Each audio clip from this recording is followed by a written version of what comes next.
Au Togo, les occupants des voies publiques doivent impérativement déguerpir avant le 15 février 2023. Le 15 février passé, donc, le gouvernement a décidé d'empêcher que les gens s'installent sur les trottoirs et empêchent les piétons de passer. Selon le secrétaire général du gouvernement, Malik Natchaba, le déguerpissement des conteneurs ne concerne pas les ruelles des quartiers, mais des routes majeures qui traversent nos villes. Notre invité est Pascal Agbové. Il est expert en décentralisation et gouvernance locale. Avec lui, on va parler du désencombrement des voies publiques qui reste un casse-tête, si on peut le dire, en 7 ans de soudure. C'est un plaisir de vous revoir sur ce plateau. Pascal Agbové, tout va bien? Oui, nous rendons grâce au Seigneur. Alors, comment ça a commencé? Parce que le 15 février, il faut dire que c'est déjà passé. Est-ce qu'on peut avoir des nouvelles déjà sur le terrain? Oui, d'abord, revenant à cette question de déguerpissement des acteurs économiques au bord des voies publiques, je suis un peu peiné pour 2 raisons. D'abord, je suis acteur de développement et puis je suis un acteur de promotion de l'entrepreneuriat. Et je suis, dans ce sens, je suis même acteur privé, du secteur privé, la société civile également. Je ne pense pas que les décisions des autorités ou bien la décision des autorités est une mauvaise chose. Mais à mon avis, je pense quand même que des efforts n'ont pas été faits du côté des autorités pour proposer des mesures alternatives à ces citoyens qui, dans la plupart, sont des gens qui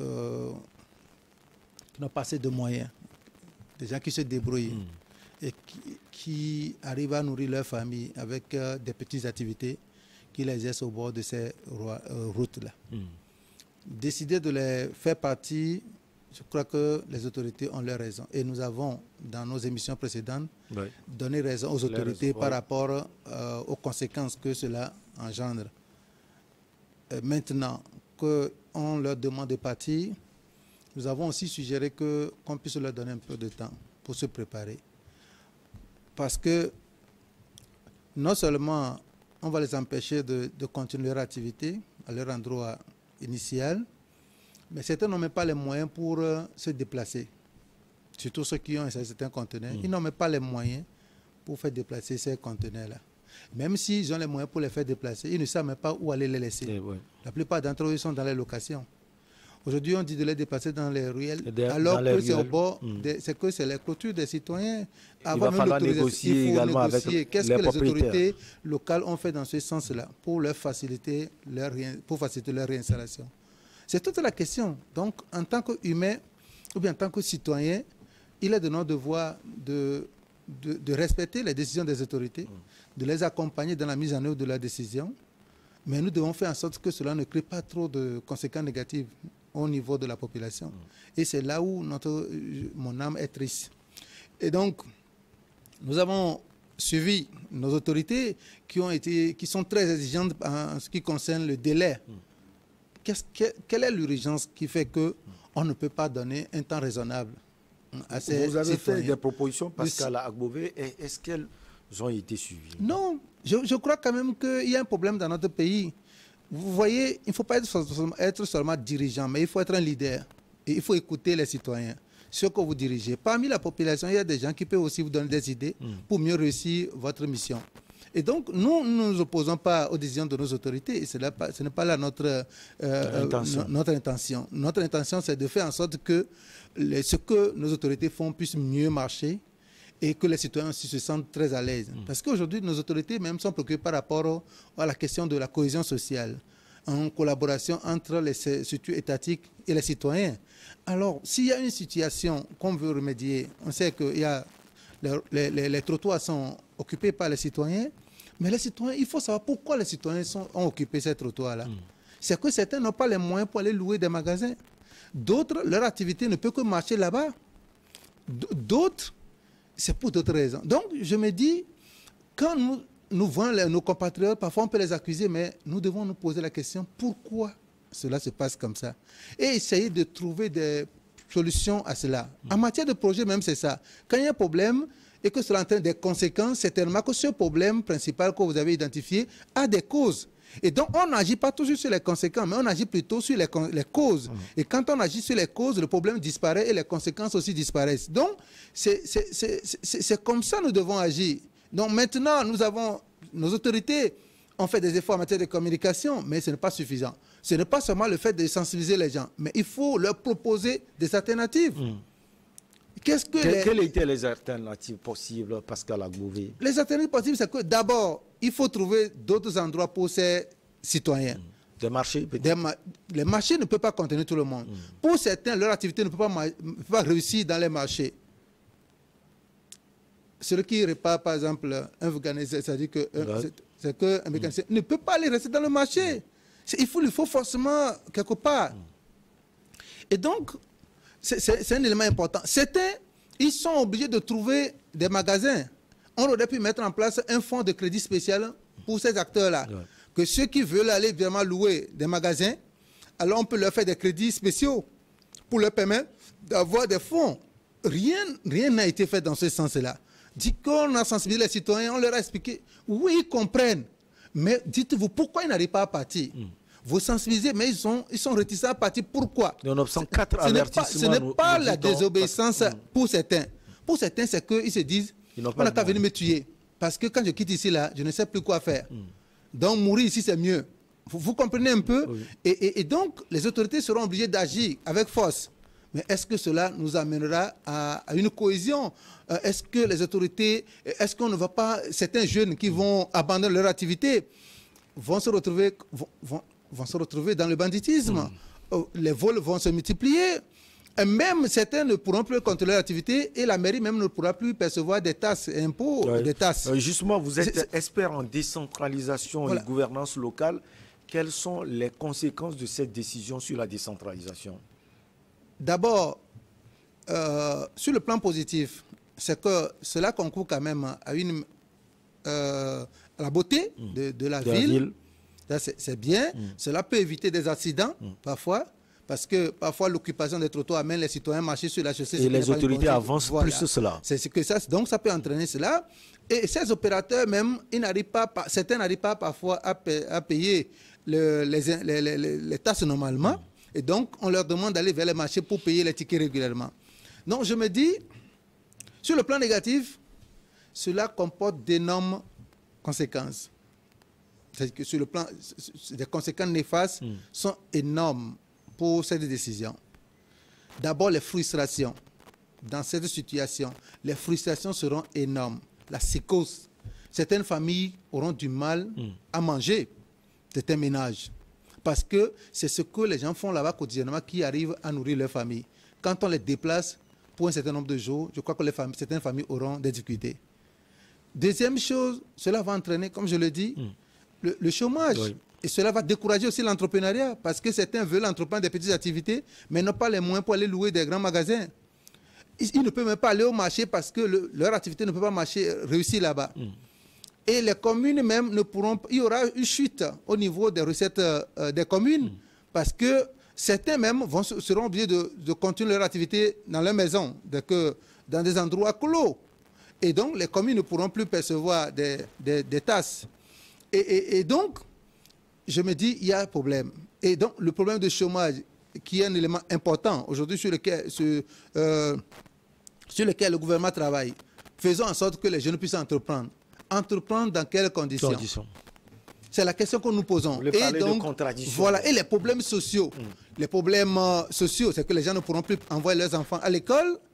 Les jeunes filles, c'est qu'il y a trop de difficultés. Et je me dis, je ne peux pas lister tout ici, mais en tant que citoyen, une fois encore, je demande à nos autorités d'écouter les citoyens qui leur font des propositions dans le sens de les accompagner. Et ce n'est pas une faiblesse, mais si on se dit, mais qui sont ceux-là c'est eux qui vont nous donner des directives, c'est eux qui vont nous imposer. Ce n'est pas une imposition.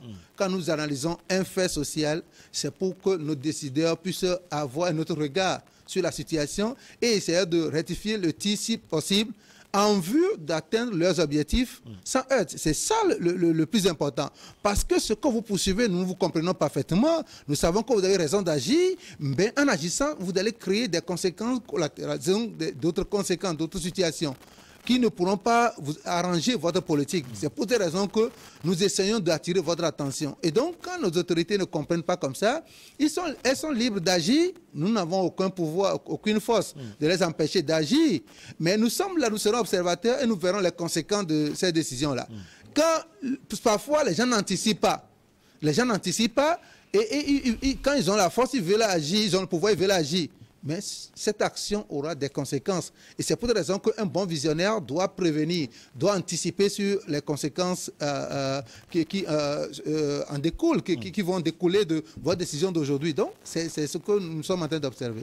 Ils sont déjà en train d'agir. Est-ce que vous avez été au moins sur le terrain? Qu'est-ce que vous avez remarqué, Pascal Agbové? Je crois qu'il y a deux situations que nous avons observées sur le terrain. Dans certaines communes, des gens sont sortis pour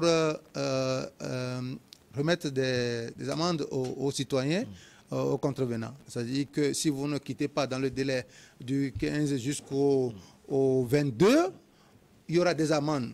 Et si vous ne quittez pas toujours, à partir du 23, nous allons vous renvoyer. Donc actuellement, je crois qu'il y a des équipes dans certaines communes qui sortent pour distribuer ces amendes-là, ces notes-là aux concernés.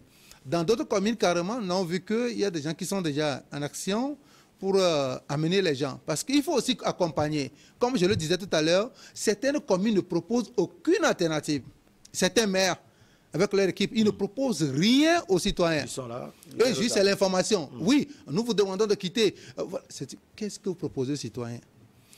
Par contre, il y a d'autres communes qui ont pris des mesures pour accompagner les gens qui veulent partir. Ça veut dire que durant ce temps-là, ce n'est pas amende, mais on vous accompagne.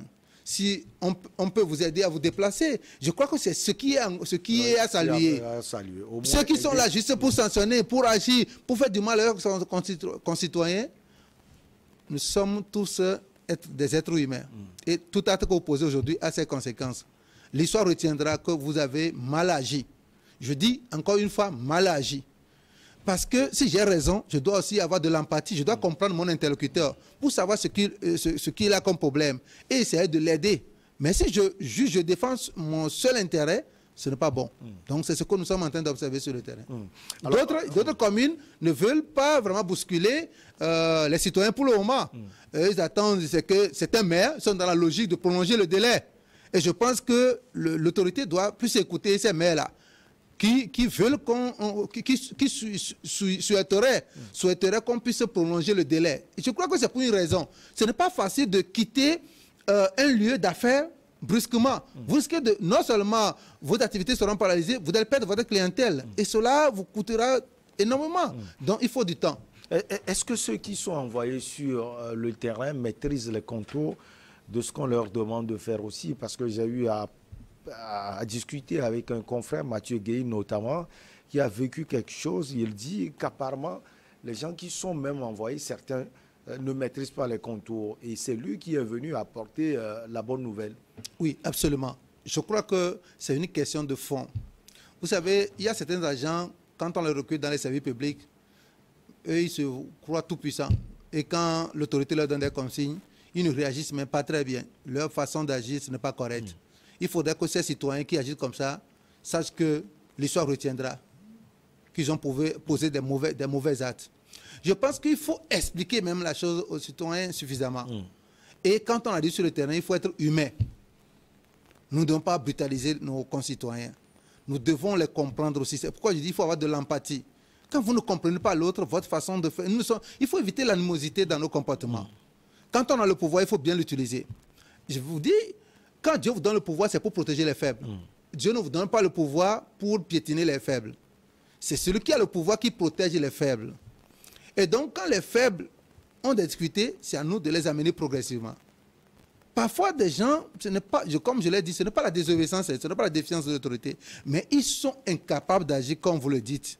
Alors, progressivement, avec la conscientisation, l'accompagnement, ils vont comprendre. Et ça devait être un processus.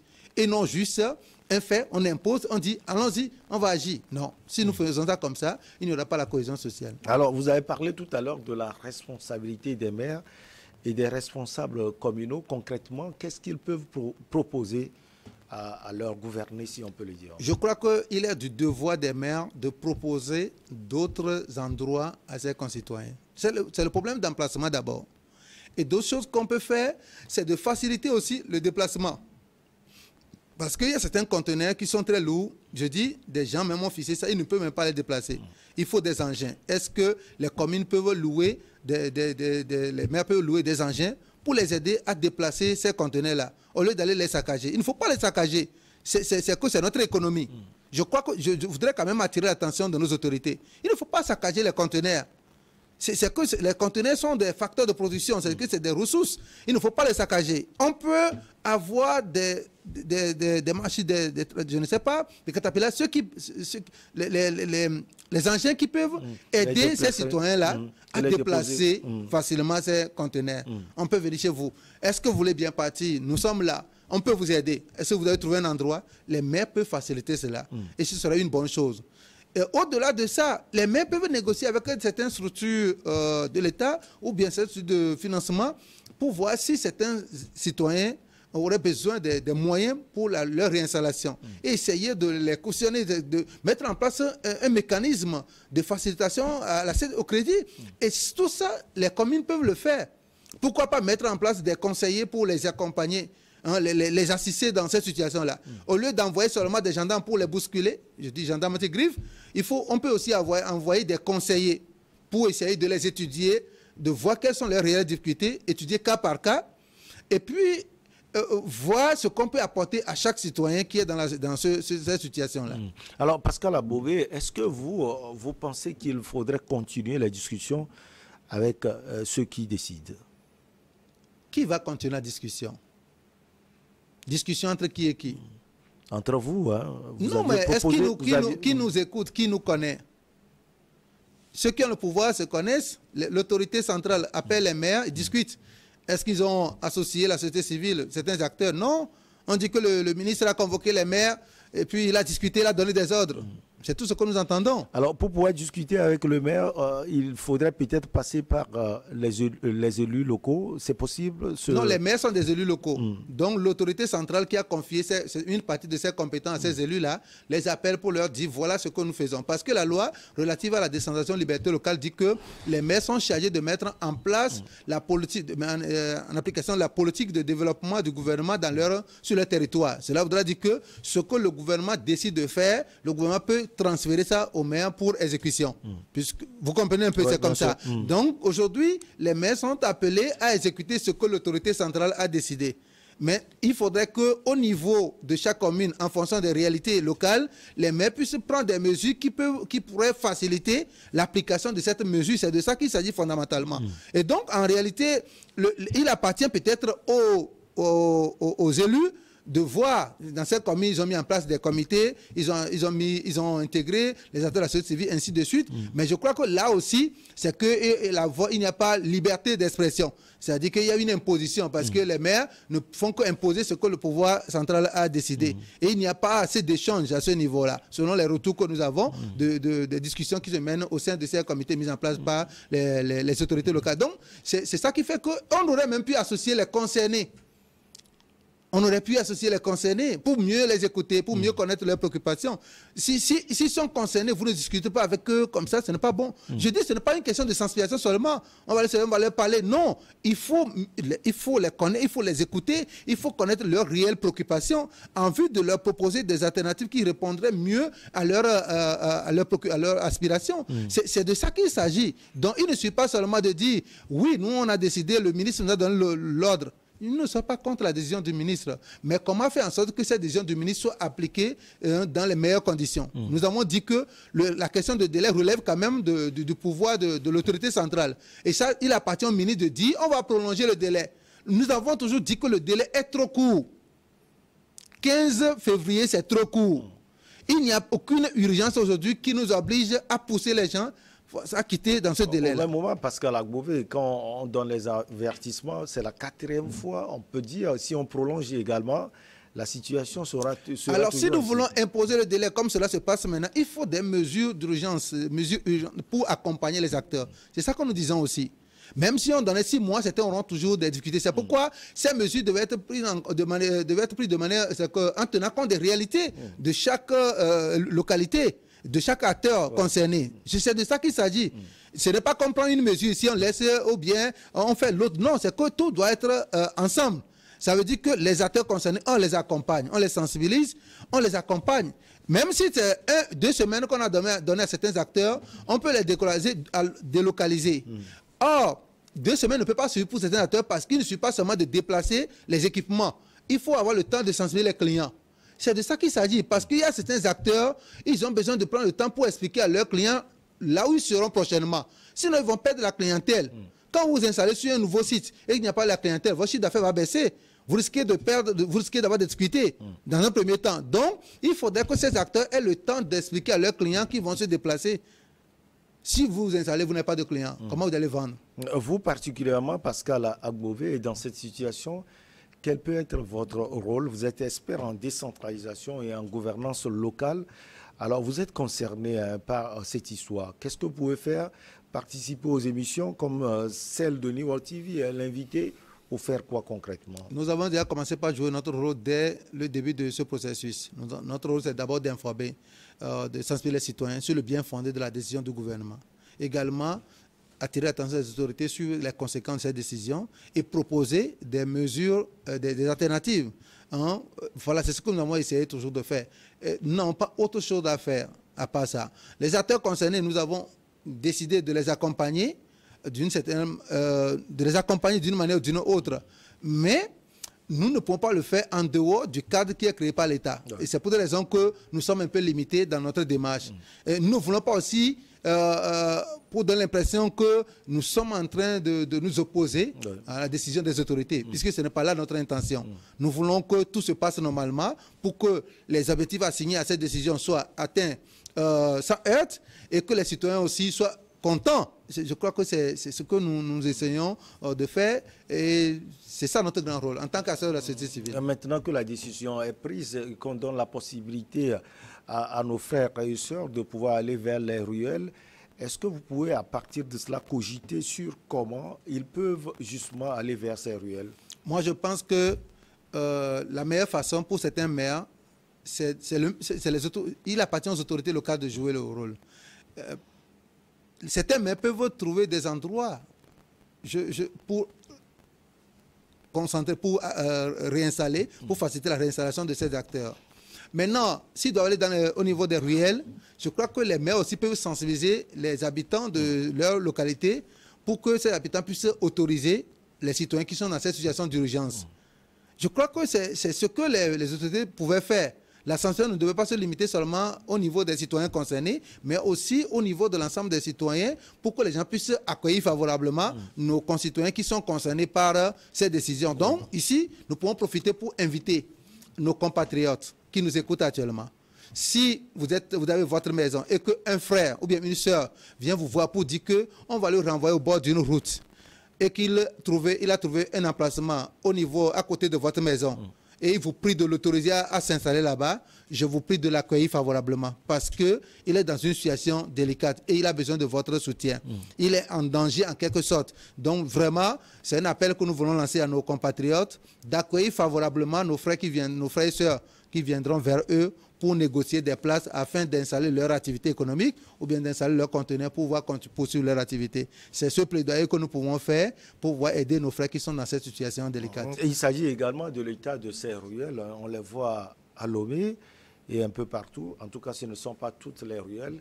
Les élus peuvent faire quelque chose. Ils peuvent aménager. Ils peuvent aménager. S'ils savent qu'il y a des emplacements où les citoyens peuvent s'installer, il est de leur devoir de bien aménager ces endroits-là et de rendre visible aussi cet emplacement pour que les citoyens puissent aller là-bas.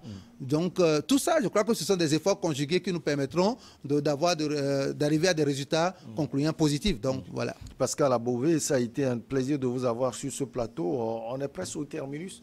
Vous avez sans doute envie d'ajouter quelque chose. Donc, je voudrais juste dire à nos autorités que ils doivent suivre le processus de près et si à un moment donné il y a possibilité de prolonger le délai, qu'elles n'hésitent pas à le faire. S'ils voient que la situation est compliquée, que c'est difficile pour les citoyens, en agissant par force, cela va créer d'énormes difficultés et conséquences. Je les prie de prolonger. Ce n'est pas une faiblesse en soi. Également, nos compatriotes qui sont dans la situation, je leur demande d'avoir une pensée positive. Une pensée positive. C'est que Dieu est avec eux. Tout ce concours, bien ceux qui aiment Dieu. Peut-être là où ils iront maintenant, ils trouveront plus de clients, leurs affaires prospéreront plus. Donc, il ne faut pas qu'ils se découragent. Également, à l'ensemble des citoyens, de pouvoir soutenir nos frères et sœurs qui sont dans cette situation, afin que nous puissions toujours maintenir le cap pour un bon vivre ensemble dans l'intérêt de notre pays. Courage à ses frères, dans la mesure où on connaît la décision, on comprend plutôt, j'allais dire, la décision du gouvernement. Pascal Agbové, merci beaucoup à vous. Vous êtes expert en décentralisation et en gouvernance locale. Avec vous, on a parlé du Togo, des encombrements des voies publiques, un casse-tête en temps de soudure. On va marquer la pause pour le journal et derrière, on reçoit nos invités Fioclo Adanguenou, Achraf Rosama et Robert Kossiga à côté pour votre émission Regard croisé.